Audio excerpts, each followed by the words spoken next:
दमन किया, कलयुग का स्थान दे दिए। राजा परीक्षित जाकर के अपने घर गए। एक दिन राजा परीक्षित शिकार खेलने के लिए गए, सोने का मुकुट सजाया। बताते हैं वो घटना उस दिन की रही। और शिकार खेलने के लिए गए, बिल्कुल बहुत नितांत एकांत जंगल में प्रवेश कर गए और उन्हें वहां प्यास लगने लगी। प्यास से परेशान क्षत्रिय राजा परीक्षित व्याकुल होने लगे। कुछ उन्हें जलाशय नहीं दिखा। एक जगह से देखा कि एक महात्मा पर्णकुटी एक महात्मा की दिख रही, तो वहां पहुंचे कुटिया के पास। तो वहां महात्मा समीक कोसकी नदी के किनारे समाधि में डूबे थे, बैठे थे, उस योग समाधि में चले गए थे।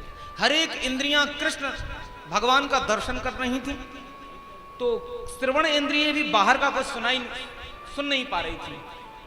क्षत्रिय राजा परीक्षित ने प्यास से परेशान जब राजा मुनि के आश्रम में गए तो कहा कि महाराज, महात्मन मुझे प्यास लग रही है, पानी का प्रबंध करो। लेकिन वो तो समाधि में थे, उनने कुछ सुना नहीं।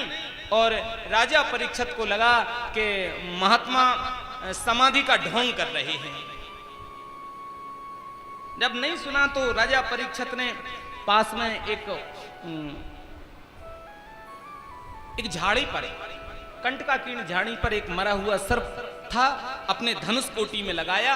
उस मरे हुए सर्प को समीक महात्मा के गले में लगा दिया और महात्मा जी को गले में सर्प डाल करके वहां से चल पड़े। राजा परीक्षित वहां से घर चले। समीक मुनि के गले में वो सर्प डाल दिया। ये समाचार समीक के पुत्र श्रृंगी को किसी ने सुना दिया। बालकों ने कोसकी नदी में स्नान कर रहे थे श्रृंगी, कि आप यहां स्नान कर रहे हो, आपके पिताजी के गले में सर्प डाल दिया राजा ने। अब ब्राह्मण कुमार था, उम्र कच्ची थी, छोटी उम्र थी, विचार कुछ कर नहीं पाए। देखा पिताजी को तो मरा हुआ सर्प डाला था, सर्प को अलग किया। लेकिन श्रृंगी को इतना क्रोध आया राजा परीक्षित पे, इतना क्रोध आया कि अपने आप को संभाल नहीं पाए और कोसकी नदी का जल लिया। जल लेकर के क्रोध में आकर के, क्रोध में भर करके राजा परीक्षित को साप दे दिया।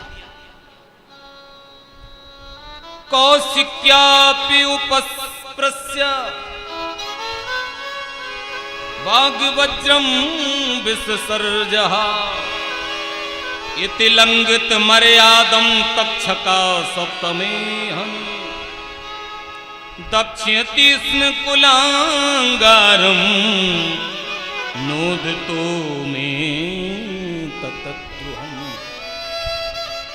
उस ब्राह्मण ने अपने पिता के गले में मरा हुआ सर्प देखा तो वो उसकी आंखें लाल हो गईं और क्रोध में भरकर उस ब्राह्मण कुमार ने क्षत्रिय राजा परीक्षित को शापित कर दिया। अरे कुलांगार परीक्षित, जिन संतों की कृपा से, ब्राह्मणों की कृपा से तुम्हारा वंश पल बढ़ रहा था, तुम अपने परंपरा, अपने पिता की परंपरा, अपने पूर्वजों की परंपरा तो याद करते। तुम्हारे परंपरा में तुम्हारे बाबा परबाबाओं ने ब्राह्मणों का, संत का हमेशा सम्मान किया। एक तुम हो के एक ब्राह्मण के अपमान पे उतारू हो गए हो, ये ठीक नहीं है। और आप राजमद में आकर इतने बोरा से गए हो कि आपकी दृष्टि में ये पता नहीं है कि ये संत महात्मा ब्राह्मण क्या होते हैं। जाओ, मैं तुम्हें साफ दे रहा हूं, आज से 7वें दिन तुम्हें तक्षक नाम का सर्प दंश कर लेगा, तुम्हारी मौत हो जाएगी, मृत्यु।